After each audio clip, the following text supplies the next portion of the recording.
अब इस सेशन में आपको तैयार करवाया जाएगा थर्मोकेमिस्ट्री का enthalpy of hydrogenation and its application, resonance energy and its application, साथ ही साथ enthalpy of solution and enthalpy of hydration. तो चलो फटाफट तैयार कर लेते हैं ये सारे इंपॉर्टेंट टॉपिक को।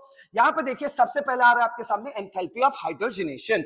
एंथैल्पी ऑफ हाइड्रोजनेशन को हम लोग डेल्टा एच हाइड्रो से डिनोट करते हैं।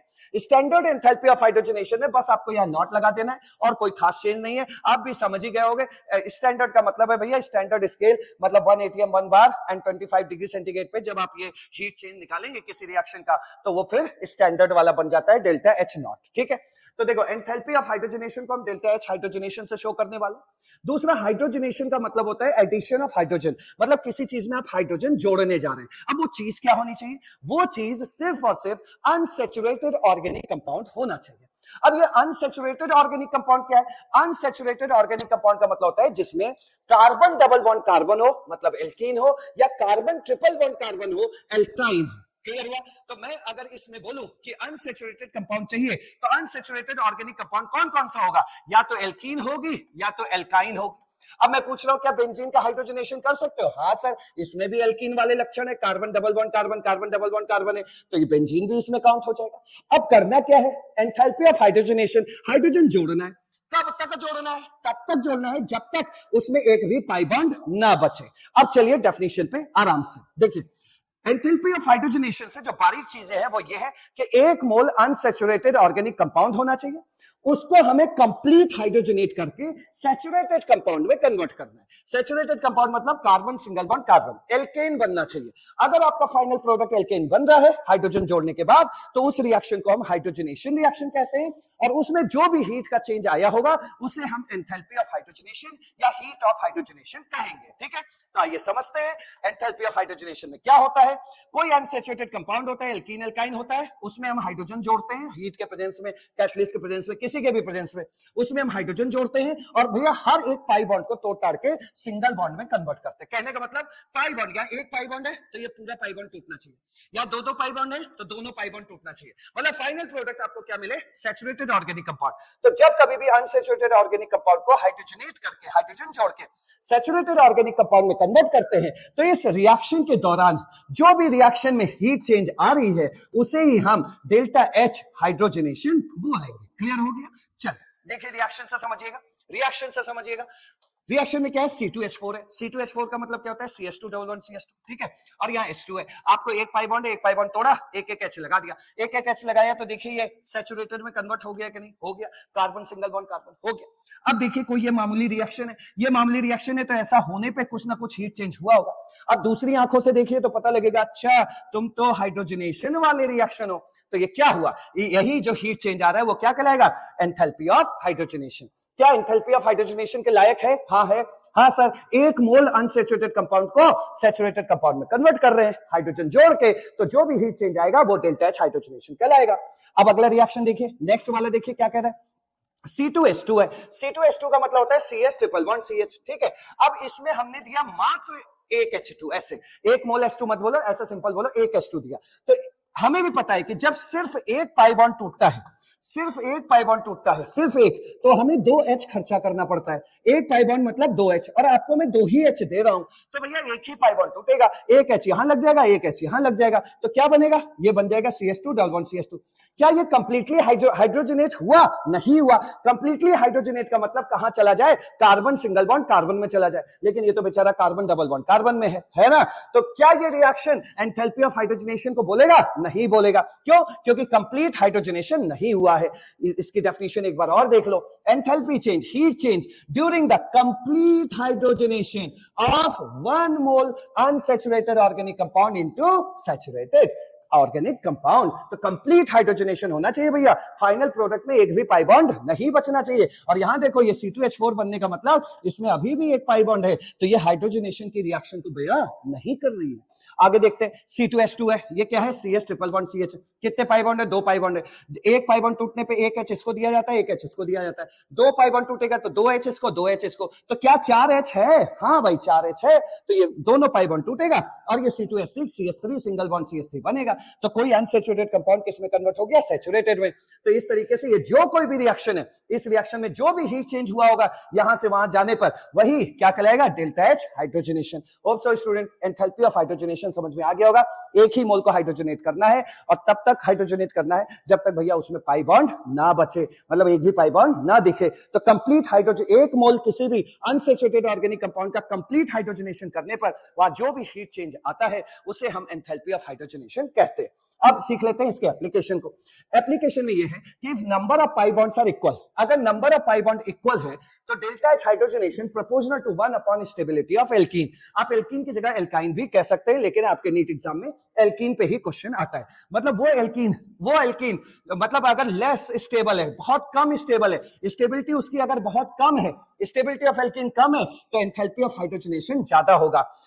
कोई भी अनस्टेबल चीज है तो वो अपने अंदर हाइड्रोजन इसलिए जुड़वा रही है ताकि वो स्टेबलाइज हो सके। क्लियर हुआ? तो कोई अनस्टेबल एल्कीन है, अब वो बहुत अनस्टेबल है, तो स्टेबलाइज होने के लिए उसे लंबा सफर तय करना पड़ेगा। इसका मतलब वो जब स्टेबलाइज हो रही है हाइड्रोजन जुड़वा के, तो लंबा सफर तय करने की वजह से हीट भी वहां बहुत रिलीज होगी, मतलब एंथैल्पी ऑफ हाइड्रोजनेशन की वैल्यू ज्यादा आएगी। ठीक है, तो कुछ नहीं, आपको नीट एग्जाम के लिए डायरेक्ट इसको तैयार करके जाना है कि एल्कीन जितना कम स्टेबल होगी, लेस स्टेबल होगी, तो एंथैल्पी ऑफ हाइड्रोजनेशन उतना ही ज्यादा होगा। एक एग्जांपल बनाया है, देखिए ये ब्यूट 1 इन है और ये ब्यूट 2 इन है। ठीक है, आपको पता है कि ब्यूट 1 इन है, तो ये बता रखा हूं मैं कंबशन में भी डबल बॉन्ड किनारे पे आएगा, और इधर डबल बॉन्ड क्या आने वाला है, बीच में आने वाला है। ब्यूट 2 इन है, डबल बॉन्ड कार्बन। ये मैंने आपको 10 बार बोला है कि सेंटर पे डबल बॉन्ड हो वो ज्यादा स्टेबल होती है, और किनारे पे डबल बॉन्ड हो तो वो लेस स्टेबल है। तो लेस स्टेबल कौन है, ब्यूट 1 इन या ब्यूट 2 इन? तो आप कहेंगे sir but 1 yne less stable है। अगर ये लेस स्टेबल है तो एंथैल्पी ऑफ हाइड्रोजनेशन भी इसका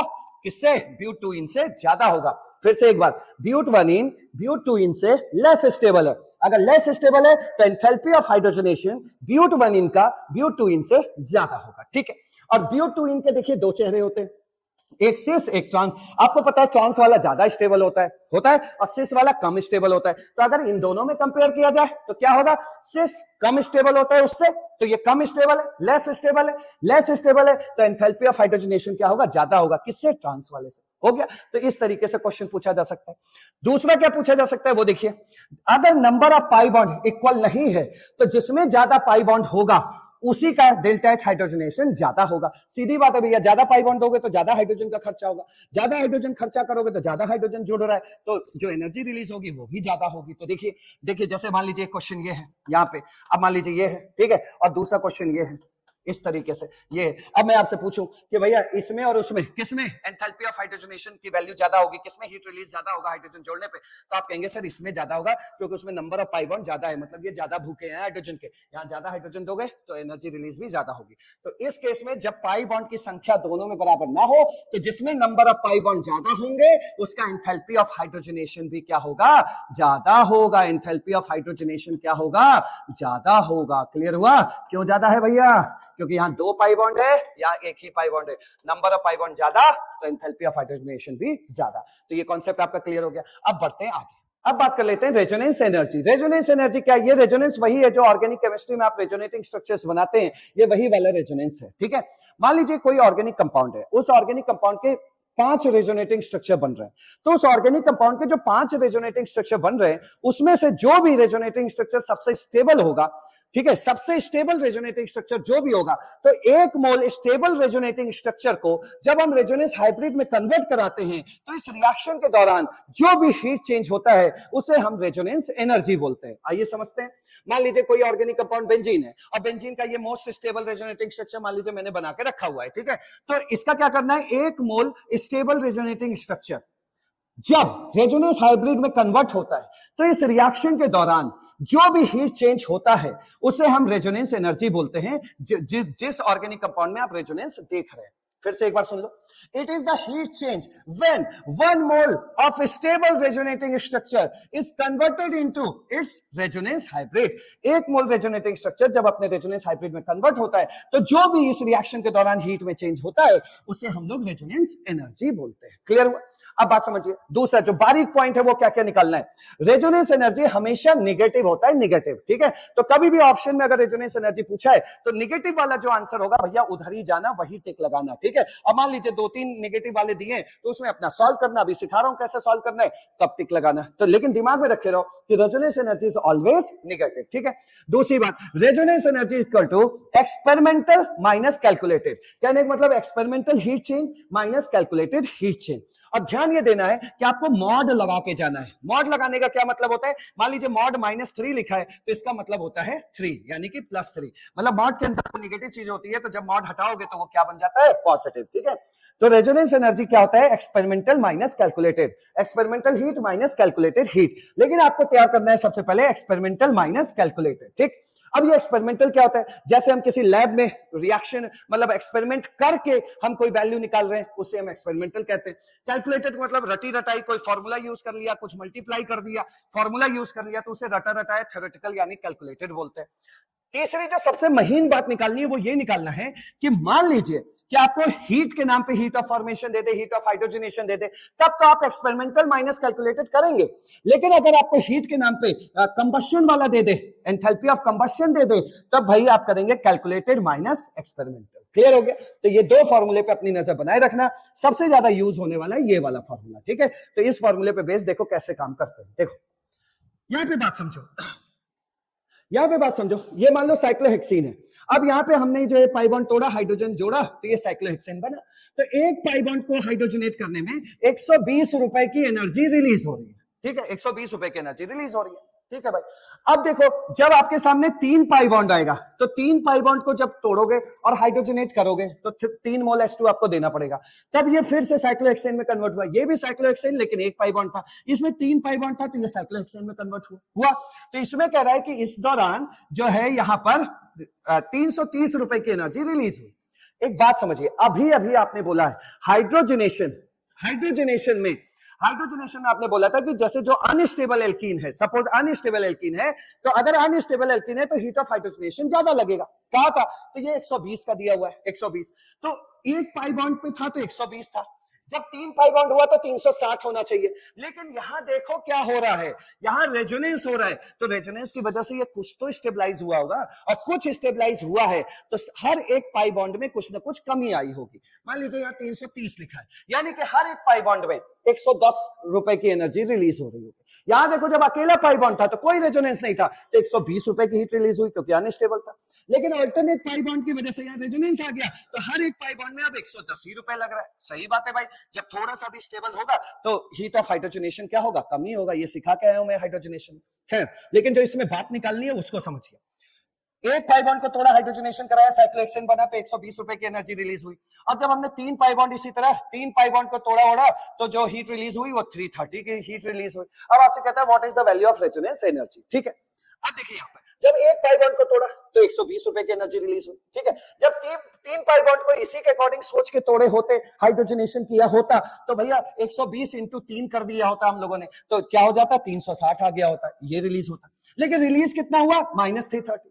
अब आप खुद अक्ल लगा लीजिए, यहां पे आप चुपचाप 120 में 3 का मल्टीप्लाई करके 360 रख रहे हो, तो इसका मतलब ये रटी रटाई थ्योरेटिकल है कि एक पाई बॉन्ड का पता है तो 3 पाई बॉन्ड का आपने कर दिया, तो ये रटी रटाई बात है। रटी रटाई का मतलब क्या हो गया, थ्योरेटिकल, कैलकुलेटेड। और ये जो निकला है देखो सेम रिएक्शन है, इसमें आपको 360 रटा रटाया आप लिख सकते थे, लेकिन जब आपने एक्सपेरिमेंट किया, वास्तविकता जानी, तो आपको पता चला कि अरे इसमें तो 330 की हीट रिलीज हो रही है, तो यानी ये वैल्यू क्या हुई, एक्सपेरिमेंटल हुआ। अब आपसे कोई बोलता है रेजोनेंस एनर्जी निकालो, तो कैसे निकालोगे, experimental heat minus calculated heat. तो एक्सपेरिमेंटल कितना, और मॉड लगाना मत भूलना भाई। तो एक्सपेरिमेंटल कितना है बताइए, एक्सपेरिमेंटल है आपका -330 का मॉड, ठीक। फिर ये वाला आ गया माइनस आपका, ये वाला माइनस, या माइनस, फिर मॉड में क्या करोगे, कैलकुलेटेड, ये हो गया रटा रटा या कैलकुलेटेड -360। और जब मॉड हटाओगे तो ये क्या बन जाएगा, ये आपका बन जाएगा 330। फिर ये बीच वाला माइनस यहाँ, और वो उससे जब मॉड हटाओगे तो ये क्या बन जाएगा, प्लस का 360 ये, और जब निकालोगे तो देखो -30 आ गया। तो ये क्या है, what is this is resonance energy. तो इस तरह आपको रेजोनेंस एनर्जी समझना था। अब बढ़ते हैं आगे। अब बात कर लेते हैं एंथैल्पी ऑफ सॉल्यूशन की। एंथैल्पी ऑफ सॉल्यूशन में देखो किसका जिक्र हो रहा है, सॉल्यूशन का। सॉल्यूशन कैसे बनता है, सभी को पता है, सॉल्यूट को सॉल्वेंट में घोलने पर सॉल्यूशन बनता है। मतलब कोई चीज हम किसी सॉल्वेंट में घोलते हैं तो सॉल्यूशन बनता है, ये बात तो सबको पता है। अब यहां कह रहा है enthalpy of solution. Enthalpy of solution का मतलब होता है कि जब हम 1 मोल सब्सटेंस को किसी लार्ज अमाउंट ऑफ सॉल्वेंट में घोलते हैं तो इस घुलने, इस डिसॉल्व होने के दौरान जो हीट चेंज होता है उसे ही हम लोग एंथैल्पी ऑफ सॉल्यूशन या हीट ऑफ सॉल्यूशन कहते हैं। फिर से सुनिए, जब हम किसी भी 1 मोल चीज को किसी लार्ज अमाउंट ऑफ सॉल्वेंट में घोलते हैं तो जो भी वहां हीट चेंज देखने को मिलता है उसे हम एंथैल्पी ऑफ सॉल्यूशन कहते हैं। यहां से आपको एक लाइन और समझनी है, वो लाइन ये है कि देखिए भाई, जब आपने 1 मोल सब्सटेंस को लार्ज अमाउंट ऑफ सॉल्वेंट में घोला तो जब तक वो घुल रहा है, कौन, 1 मोल सब्सटेंस, जब तक वो 1 मोल सब्सटेंस उसके सॉल्वेंट के अंदर घुल रहा है तभी तक आपको हीट चेंज देखने को मिलेगा। अब वो फुल फाइनल उसके अंदर जाके घुल गया तो ये जो फुल फाइनल घुल गया वहां और शुरुआत से जब से वो घुल रहा था उसके बीच के दौरान जो भी हीट चेंज देखने को मिलेगा उसे हम एंथैल्पी ऑफ सॉल्यूशन कहेंगे। ठीक है भाई, तो वो 1 mole substance large amount of solvent में जाके घुल के वो हमारे पास एक डब्बे में सॉल्यूशन बनके तैयार है।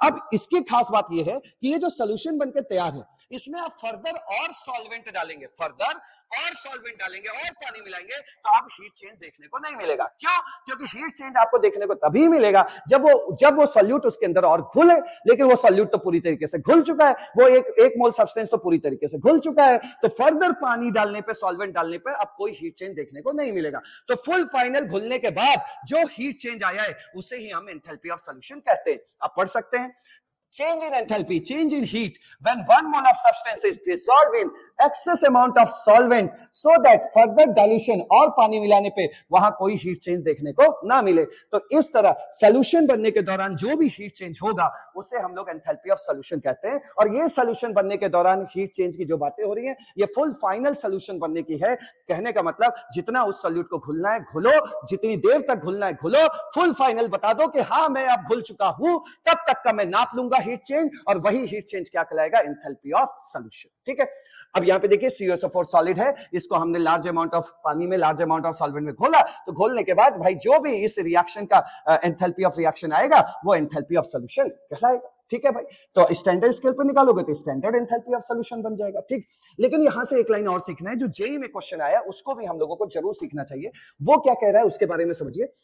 देखिए यहां पे आपने बोला लार्ज अमाउंट ऑफ सॉल्वेंट, लेकिन अगर एक निश्चित अमाउंट ऑफ सॉल्वेंट में घोलते हैं तो भैया वो एंथैल्पी ऑफ डाइल्यूशन कहलाता है। उसको जरूर समझ लो, वो बहुत इंपॉर्टेंट है, जेईई में आया हुआ है, आपके में भी आ सकता है। देखिए HCl है, जब इसको हमने 25 लीटर पानी में घोला, ठीक है, तो ये बना इस कंसंट्रेशन का एक सोल्यूशन जिसमें 25 लीटर पानी सॉल्वेंट था और HCl को मिलाया तो ये हमारा सोल्यूशन बना। जब ये सोल्यूशन बनाया तो इस रिएक्शन के दौरान जो हीट रिलीज हुई वो -71 किलो जूल पर मोल की हुई। ठीक है भाई, यानी कि हीट रिलीज 71 किलो जूल की हुई है यहाँ पे। लेकिन यही HCl है, वही HCl है, एक मोल ही लेना है भैया, पूरे चैप्टर में 1 मोल की बात होती है। अब यही 1 मोल HCl को जब हम 40 लीटर पानी में डाले तो यहां पे जो सोल्यूशन बना है उसका कंसंट्रेशन कुछ इस तरह का है, इस कंसंट्रेशन का एक सोल्यूशन तैयार हुआ, तो इसमें जो हीट चेंज आएगी वो अलग आई है, वो अलग आई है।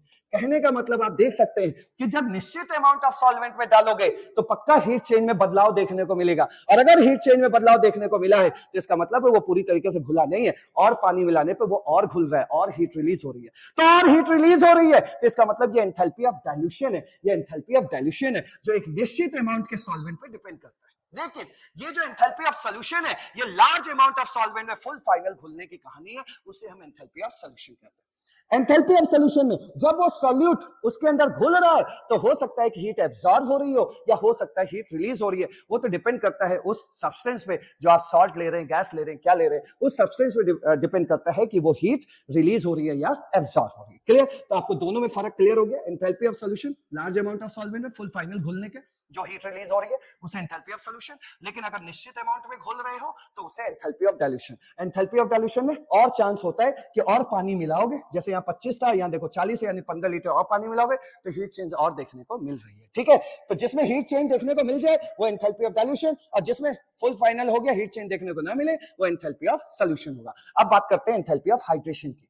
अब बात कर लेते हैं एंथैल्पी ऑफ हाइड्रेशन की। देखिए यहाँ पे शब्द आ रहा है हाइड्रेशन, हाइड्रेशन आ रहा है तो इसका मतलब यहाँ पे जिक्र होने वाला है किसका, वाटर का। ठीक है, आपने तो सुना ही होगा हाइड्रेटेड, डिहाइड्रेटेड। तो डिहाइड्रेटेड क्या होता है, जिसके अंदर जितना पानी था आपने उस पानी को हटा दिया तो वो डिहाइड्रेट हो गया। अब उस डिहाइड्रेटेड चीज को हाइड्रेटेड बनाना है, तो भाई उसको जितना पानी चाहिए उतना पानी उसको दो, और इस पानी देने के दौरान जो भी हीट में चेंज आएगा उसे आप एंथैल्पी ऑफ हाइड्रेशन कहेंगे। मतलब उस डिहाइड्रेटेड चीज को जितना पानी चाहिए ताकि वो हाइड्रेटेड बन जाए, तो जितना भी पानी चाहिए मात्र उतना ही पानी दो, और उतना पानी देने पे जो भी वहां हीट में चेंज होगा उसे हम एंथैल्पी ऑफ हाइड्रेशन कहेंगे। अब थर्मोकेमिस्ट्री के अकॉर्डिंग समझ लीजिए, थर्मोकेमिस्ट्री के अकॉर्डिंग है कि 1 मोल एनहाइड्रस सॉल्ट है, एनहाइड्रस सॉल्ट का मतलब क्या हो गया, बिन पानी वाला। अब 1 मोल एनहाइड्रस सॉल्ट है, इसे हाइड्रेटेड सॉल्ट में कन्वर्ट होने के लिए जितना पानी चाहिए उतना पानी इसको दो।